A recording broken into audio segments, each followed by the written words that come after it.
on the University of Columbia Berkeley's website, which I found on September 24th, records Aristotle as having said, "Those who know do, and those that understand teach." Teaching is a career path that I have chosen, and today I'm going to tell you a little about it. For as long as I can recall, I've always aspired to be a teacher. Even as a small child playing school with the kids on the playground, I always chose to play the role of the teacher. As a junior and senior in high school, my desire to teach was solidified when I was selected to participate in a program called Ready, Set, Teach. I was fortunate enough to be allowed to sit in on real classrooms at local elementary schools. I observed teachers in real life situations and experienced different methods, tools, and experiences of several teachers. It was during this time that I knew teaching was the job I wanted. I am currently in my third year towards earning a bachelor's in education, and in the near future will be an accredited educator.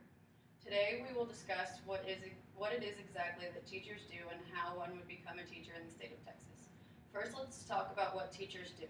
According to an article by the American Federation of Teachers, which I found at files.eric.ed.gov on September 23rd, a teacher's primary job is to facilitate an environment in which students can learn.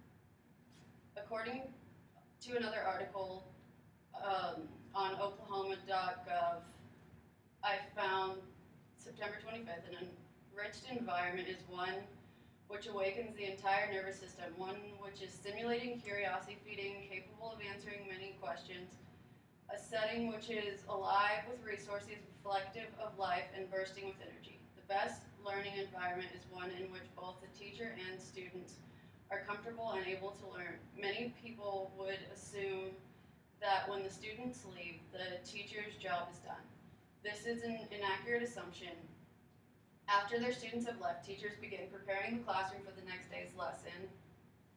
They will work on their lesson plans, set up any projects that may be planned for the next day, or they will grade papers. It is also a time after their students have left that teachers will meet with parents, administrators, or coworkers. Many teachers are also involved in extracurricular activities such as mentoring a club or tutoring. Many people would also assume that when the students are out for summer, the teacher gets the whole summer off, but this is wrong. Teachers get some breaks, but not all of them. Not the entire part. They have to prepare lesson plans, teach summer school, and also they do continuing education programs.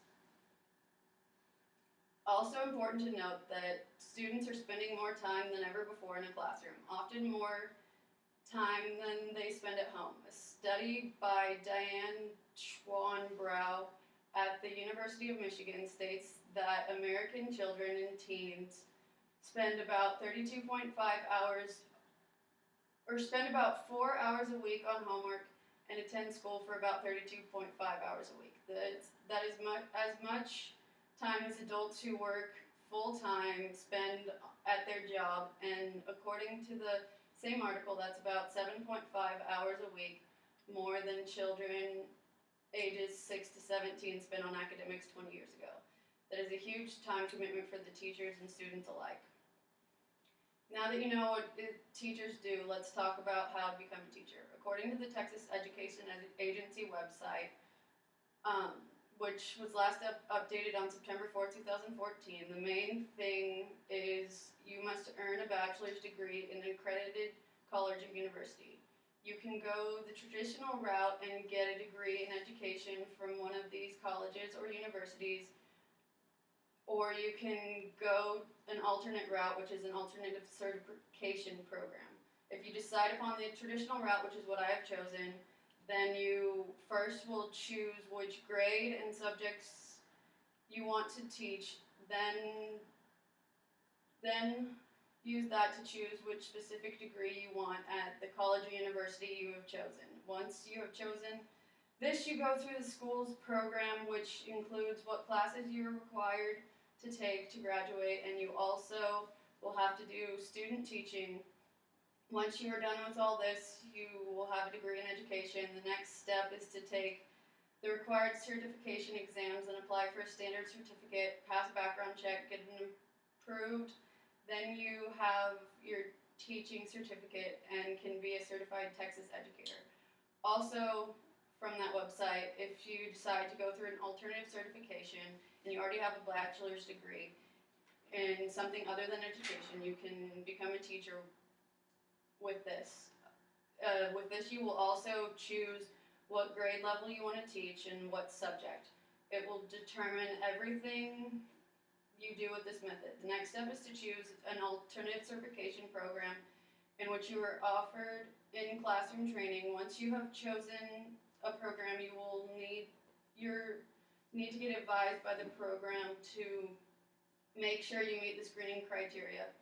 You will develop a certification plan with them, and they will advise you on the specific training courses, internship tests, and other program requirements you must meet. If the program believes that you're ready, you will now then work in a classroom with a mentor, and after you've done all this, it's sort of like the other one. You go through the same deal. You get your certification, pass a background check, and you become a teacher. Like I said before, teaching is a career path I have chosen, and today I have told you a little about it. We have talked about what it is to facilitate a learning environment and how much time teachers must commit to their students. Students spend as much time at school as full-time working adults do at work. That means teachers must devote lots of time to their students and their classroom. We also discussed the ways in Texas one can become a teacher, whether choosing to go through university or taking an alternate path. The most important decision in this process is to choose what subject and age level you want to pursue teaching. The programs you enter vary based on this decision. Whether any of you in this room choose the same career path as me, you have and will continue to be impacted by teachers. Even if you never set foot in another classroom, your children, nieces, nephews, and maybe even your brothers or sisters will come into contact with educators. Education impacts us all. Finally, let me leave you with another quote from the UC Berkeley. This one is from Albert Einstein. It is the supreme art of the teacher to awaken joy in creative expression and knowledge. Is that it? I won the game for $1. What'd you get? Yeah, that was bad. I'm so excited about